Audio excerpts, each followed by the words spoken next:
Anything can happen. As though once one bad thing happens to you, it's easier for another bad thing to smack you. As if when you're vulnerable, God decides to kick you while you're still down. But she doesn't believe in God, not since she woke up on her last birthday. Her first day as a teenager. That's when she decided. Anyway, she doesn't mind her dad's fussing, because she's just the same, only she doesn't say anything. It's like she expects a disaster with every ping. During the past 2 hours, she has imagined her dad falling down the stairs at the metro station and being trampled by the crowds. She has imagined him walking from the metro and glancing, instead of looking, at a busy junction and getting flattened by a motorcycle rickshaw driving on the wrong side of the road. It wouldn't actually kill him, but he'd definitely end up in hospital. And now he's rushing back. The roads are so dangerous here. Tony comes to a conclusion as she waits patiently at the road's junction outside the hotel.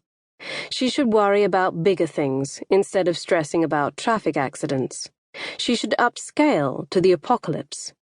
So she crosses to the promenade, leans over the railing, and imagines in the distance a tsunami sweeping up the Hangpu-Chu. Would it come from her left or her right? She can only imagine it coming from the left. But that's correct. It would come from the sea, from the left. In front of her, there's a procession of 3 open barges laden with pyramids of coal. Boxy Chinese characters are spray-painted in yellow across the coal. The delivery address. Or a Chinese proverb. Or, "Happy birthday, Mai Ling." That's the name of her best friend in the denim jacket pimping embroidery group.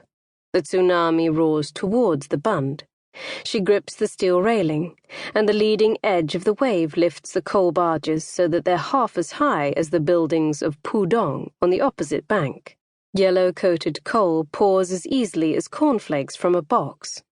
Tony feels much better for that. The world looks super normal now. Daylight is fading, and the digital advertising for the Pudong skyscrapers starts to pulsate.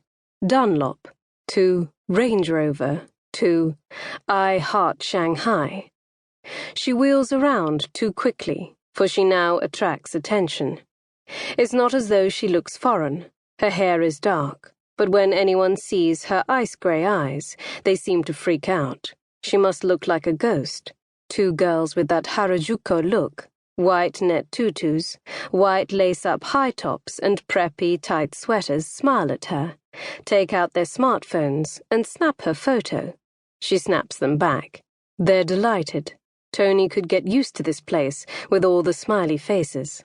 With her back to the pullulating Pudong, she takes in the sedate granite buildings ranged along the bund, the near uninterrupted vista of 1920s solidity. And she picks out the Waldorf Astoria, where her dad took her this morning for a white chocolate mocha in the long bar. So swanky, but in a dark wood way, with huge, lazy ceiling fans. Tony turns back to the Pudong skyscrapers, a cityscape built in the last 30 years on swampy farmland on the east bank of the Huangpu-Chu. Small passenger ferries ply across the river, miraculously avoiding the heavy traffic of barges and container ships. The biggest ships are guided around the tight loop of the Huangpu-Chu by tugs pulling on their sterns. Between the commercial traffic and the passenger ferries, a golden galleon twinkles its carefree way, seemingly indifferent to the possibilities of waterborne calamity. 300 tourists drown in Huangpu-Chu as megaton ship rams golden galleon. Tony wants to be a reporter when she grows up. She isn't the only person twisting back and forth trying to reconcile the 2 banks of the river. Colonial past meets confident Chinese future. Tony wonders whether, if she traveled at light speed back and forth across the river, she would travel back in time. She read about an astronaut going into space and back at high speed.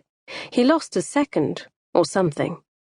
If she could go back in time and fix things, then she wouldn't be here now on a business trip with her dad.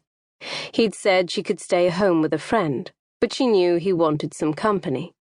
In fact, he follows her around the house now, always sitting nearby. Even if he's doing some admin, he'll sit close with his laptop. She doesn't mind. It's good, really.